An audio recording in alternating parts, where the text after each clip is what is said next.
Hi friends, I'm Corey from Alpenglow Basin Fiber Arts. I share crochet tips, tutorials, patterns, product reviews, and inspiration to help elevate your crochet. In today's video, I want to share with you how I made these adorable little pumpkins out of a rectangle of crocheted fabric. This is a great project for crocheters at any skill level along their journey. You can use a very simple stitch like single crochet or something more advanced, maybe like rice stitch or a star stitch, depending on how comfortable you are with different stitch styles. What I'm really going to show you today is how these come together, and the process is the same regardless of whatever stitch you use. Do stick around to the end of the video because I want to be sure to show you how I style these little pumpkins in my home fall decor. All right, let's get started. So I'm going to show you, or I'm going to demo for you, one of these little mini pumpkins here.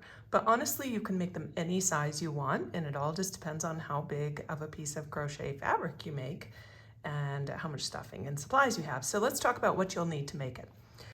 You will need something to use as a stem. And this is a little piece of wood. I've got this bag of wood stems from the Dollar Tree, and they work great. I just pick through them and use different ones for my stems, but honestly, you could go pick up a stick out of the yard. You can use anything you have. Some people use cinnamon sticks, which I think is a really cute idea, to use a cinnamon stick as a stem. I also am using some stuffing. You can pull stuffing out of an old pillow. You can buy stuffing. You could even use tissue papers or even paper towels. I mean, there's lots of ways you can stuff your pumpkin. You're gonna need some scissors, a crochet hook, a measuring tape measure if you're going for a specific size, but you can pretty much just wing it with any size you want. And then you'll ideally use some twine, or even some yarn will work. I like to use some twine because I think it makes them look kind of rustic. This little guy here I made, and when I stuffed it with some rocks from my garden outside to make this nice and heavy so I can use it as a doorstop. So lots of options here with these things. So to make these pumpkins, you start out by crocheting a rectangle. And in this case, I just crocheted continuous rows of front loop single crochets. And I can demo that stitch a little bit here for you, but really the stitch is not super important. You can almost do this with any stitch you want. This is a front loop single crochet. This is a woven stitch or a moss stitch. This one here is made with a rice stitch, which is kind of cute, nice and textured. And then this one is made with a star stitch pattern that I modified a little bit. So I may come back and show some of these pumpkins with the actual stitch patterns that I used. But for today, for a simple example, we're just going to use a rectangle of front loop single crochet. To do a front loop single crochet, you can chain any number of stitches and put a row of single crochets in that first starting chain. And then after that, for every row, you'll just work, instead of working into the top of the V, into under both legs like we normally do, you'll simply insert your hook under the front leg of each stitch and then finish it off like a normal single crochet. Just like that. Pretty simple. And then over time, it creates this really cute ribbing pattern. Dog hair on my table. Okay, so here's what my rectangle looks like. I'm just going to pull out these stitches because I've got my rectangle the size I want. One thing I want to talk about is orientation of your stitches. In this case, I like this vertical look of this kind of ribbed look that the single crochet makes. So this section is the height of my pumpkin. And then when I fold this over and seam it, this will make the round side of the pumpkin. Okay, so that's the circumference. So this is my circumference, that's my height. If you were making a different type of stitch that as you crochet back and forth in rows, it kind of makes columns of stitches, then you might want to make this your width of your pumpkin and then your height would be determined by the number of rows that you make. So you can do this either way, but ultimately you need a crochet rectangle of fabric. Okay? So once you have your fabric the size you want it for your pumpkin with your height and your circumference, then all you have to do here is just fold over the fabric. And if you're using something that has two sides, you might have to fold it so that the right sides are facing each other so that you put the seam on the wrong side of the fabric. But in my case, this is totally reversible, so it doesn't really matter. But once I have them together, now I'm going to simply start, I'm going to do a chain one so that I can work back in that original stitch there. And I'm just going to place a slip stitch, through the matching stitches on the front and the back flaps of fabric, okay? A slip stitch is just you insert your hook through the stitch or stitches in this case, you yarn over, pull through both of those stitches, and then pull that loop right through the one on your hook, and that's a slip stitch. So really that's all there is to seaming up the edge of the pumpkin. And I will meet you back here when I'm finished so you don't have to sit and watch me fumble through this. Okay, I finished up my row of slip stitches to join the seam here, and I had to pull out and start back here at the beginning because I realized that as I was talking, I got distracted and started making single crochets instead of slip stitches. But to be honest, it wouldn't really matter. You could seam this up with a single crochet. It's on the inside of the fabric and you won't ever see it. So if I flip this right side out now, here's my seam. It's a little bit noticeable, but you know, there's a trick in finishing our pumpkin where we're basically going to hide this seam. Now that we have the pumpkin seamed up on the sides, so now you can start to see the cylinder, we need to cinch the bottom and cinch the top in order to make it a round ball like this pumpkin here. So to do that, the easiest way I've found is to use yarn needle. You can do it with your crochet hook too, but I'm just going to use a yarn needle. And I've got my last stitch of my seam here, and I've already snipped my yarn, and I've got a nice long tail here that I'm going to use. So I'm going to pull this through. Actually, I think I'm going to make that into a chain stitch here and pull it through so it kind of knots it off. There we go. All right, so now that that's secure, I'm just gonna thread my yarn needle that has a nice big eye, easy to thread. And I'm just going to go around the circumference of my little cylinder here and just weave in and out every couple stitches.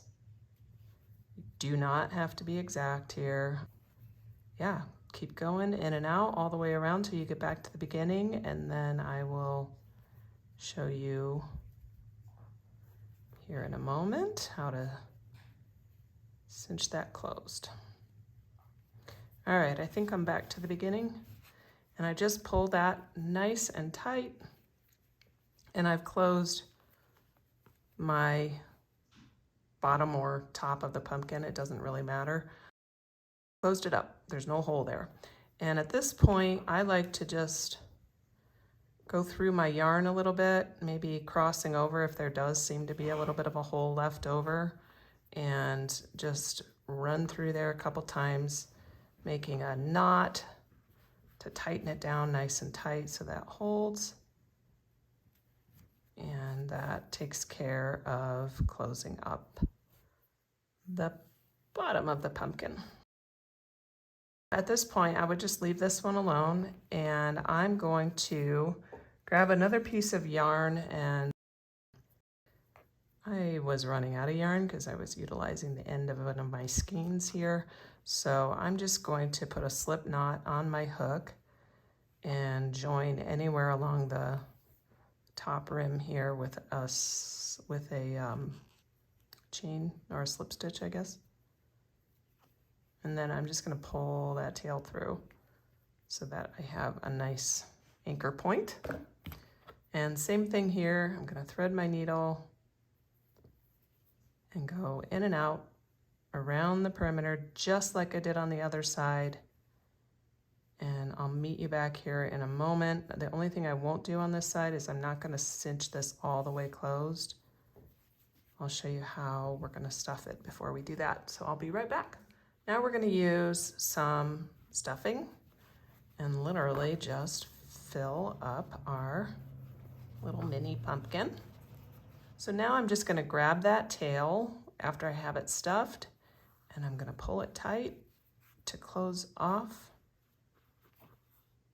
the top of the pumpkin. And here, similar to the bottom, I'm going to thread up my yarn needle and anchor this by running under a couple of these strands. There we go. And I'm just going to pull it nice and tight. I'll do that again, same kind of positioning, and now I'm going to get the tail out of there so it's not in the way. I'm going to run my yarn needle through that loop, and that way when I pull it tight, it will cinch it down and basically creating a knot.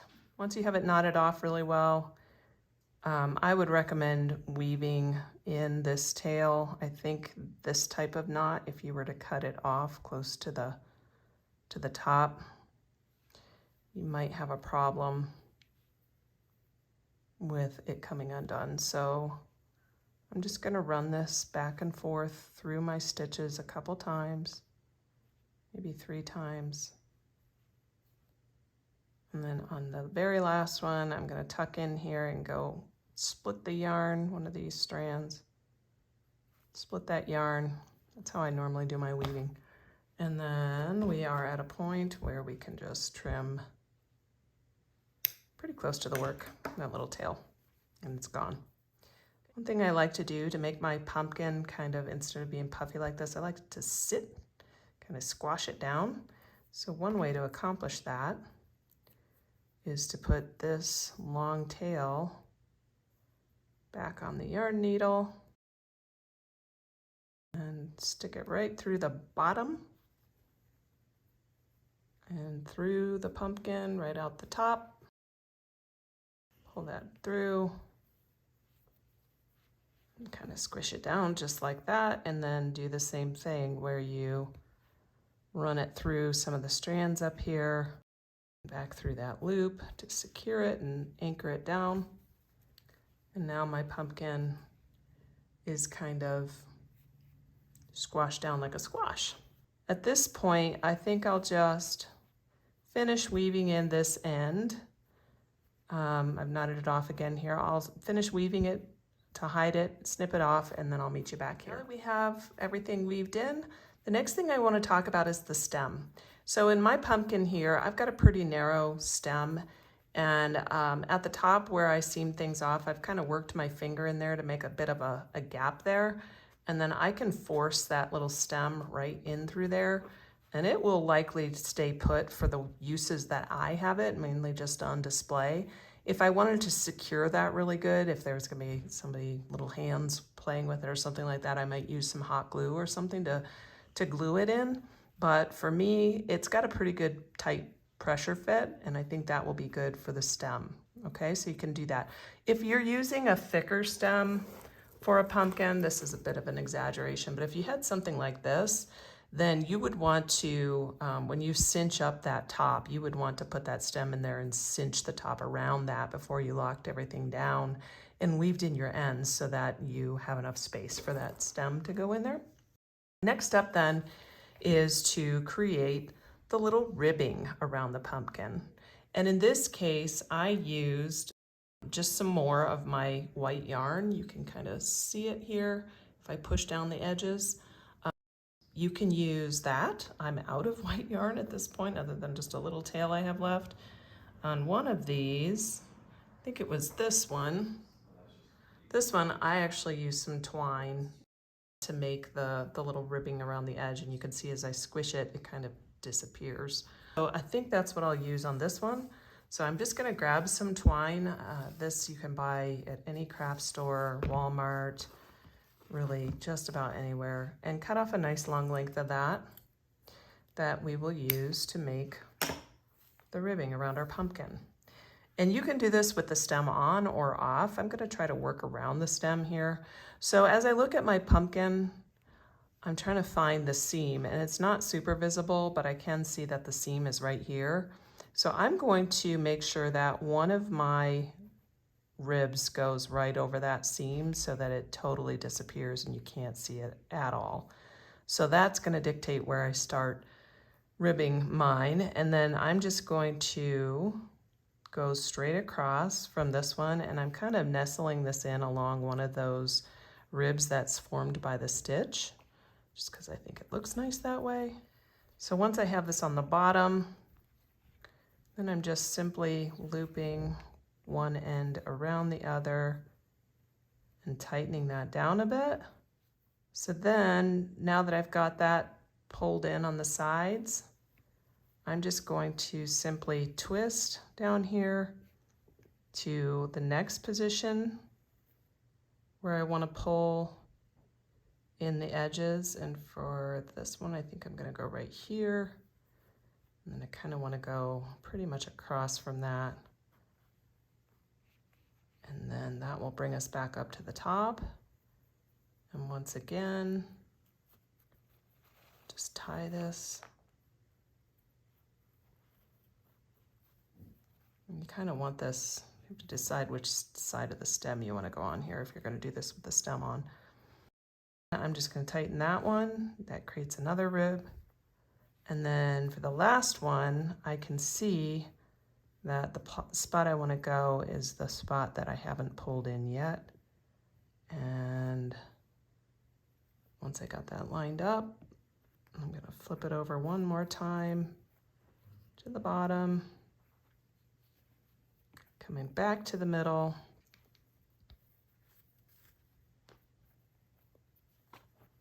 This helps if you have a friend to hold things. And then I'm pulling that in as well. I might have to adjust my stem a little bit with these. I think that'll work. And now you can see I've got my nice little ribs on it. Isn't it adorable? I love it.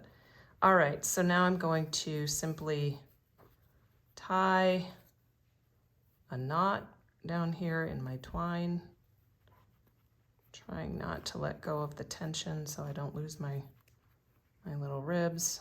I think I got it. Yep, they held. And then I will knot that again, and maybe even a third time, just to make sure it's good and secure. And at that point, I can trim this off on the bottom.